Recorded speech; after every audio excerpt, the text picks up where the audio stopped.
It's Sunday, 3 in the afternoon. The house is silent.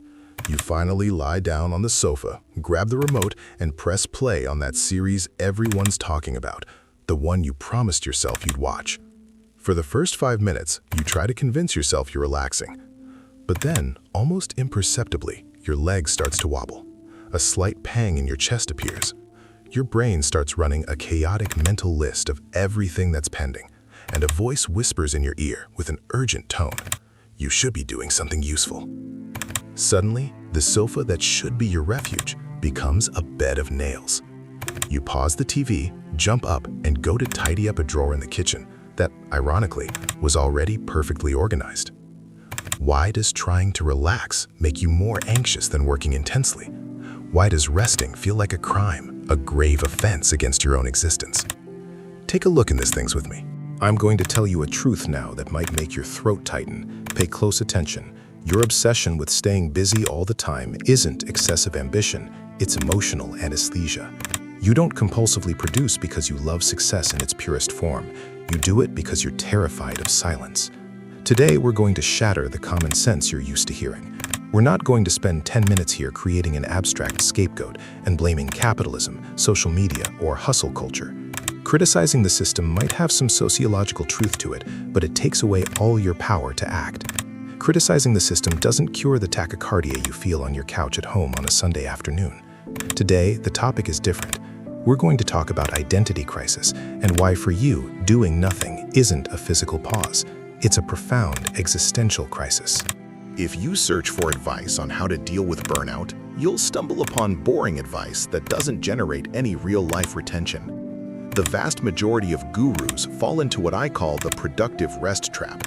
This is the worst mistake of all. They look at the camera and say, you need to rest to recharge your batteries and come back to produce better tomorrow. Can you see the absurd toxicity hidden in that phrase? They transform your rest into just another work tool. They treat you like a cell phone needing a power outlet. Your relaxation is only validated if it serves to make you sharper, faster, and more profitable for Monday. And when they don't do that, they offer you skincare self-help, superficial aesthetic solutions. They tell you to turn off your cell phone, light a candle, or take a bath. Honestly, for someone who carries a pathological guilt about resting, trying to lie in a bathtub full of foam in silence, staring at the ceiling, is anything but relaxing. It's a mental torture chamber where your brain lists 50 things you're behind on. The brutal truth is that being exhausted has become the most socially acceptable way to escape yourself. Productivity has become your perfect hiding place. While you're answering emails at 10 o'clock at night or scrubbing a floor that's already clean on the weekend, you don't have to think. You don't have to think about the relationship that's cooled down and that you don't know how to fix. You don't have to think about the life that's running on autopilot. You don't have to confront the inner emptiness that echoes when your cell phone notifications finally stop beeping. You are numb. And it's precisely at this point, when the silence falls and the anesthesia wears off, that the inner monsters begin to scream. If what I'm telling you now has made you freeze in your chair and feel like I've just diagnosed your soul, it's because we're touching on your deepest wound. And that's why I want to pause for a second to make you a very direct invitation. Subscribe to this channel. And I'm not asking for your subscription with that standard internet begging. I'm asking you to subscribe because while the whole world is pushing hacks on you to be a more efficient work machine, I'm here to help you reclaim your right to be human. If you're exhausted by superficial internet tips and want to understand the psychological root that sabotages your peace, this channel is your new safe haven. Click the subscribe button now, because together, we're going to reprogram this guilt that consumes you. Having done that, let's clinically understand what happens inside you when you try to stop. Let's talk about the human doing wound and your trauma of usefulness. Your guilt on the couch isn't laziness. At some point in your history, way back in your childhood or during your character formation, your nervous system learned a silent and terrible lesson. You learned that you only received praise, attention, validation, and affection when you were useful.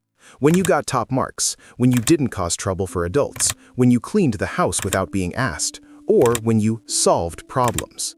Your brain, trying to ensure its own safety and the love of those who cared for you, fused a dangerous mathematical equation. Right to exist equals being useful. You ceased to be a human being and became a human doer. Your identity became intertwined with your performance. Therefore, the unconscious logic is lethal. If you are not doing something, producing something, or solving something, you have no value and will be abandoned. This is why doing nothing triggers a biological panic of rejection. And this isn't just poetic theory, it's pure neurochemistry. We need to talk about your internal court and the chemistry of withdrawal.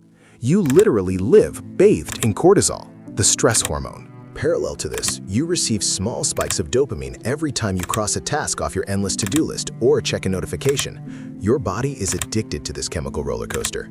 When you finally lie down on Sunday afternoon, your chemistry plummets all at once. Your brain enters a real state of withdrawal. And what tool does your mind use to make you get up and seek the next dose of stress? The whip of guilt. Your brain punishes you with intrusive thoughts, merciless judgments, and a feeling of physical tightness in your chest until you can't take it anymore. Give in, get up, and go do something you consider productive. The pain in your body is real. You have become a hostage of your own traumatized biology. So how do we break this cycle? How do we cure this resting tachycardia without falling into the traps of cheap self-help? The golden solution isn't simply doing nothing. If I tell you to sit down right now and stare at the wall in silence, I'll trigger a panic attack in you. We need to apply the productivity weaning protocol. We're going to introduce something revolutionary and liberating into your life called intentional uselessness.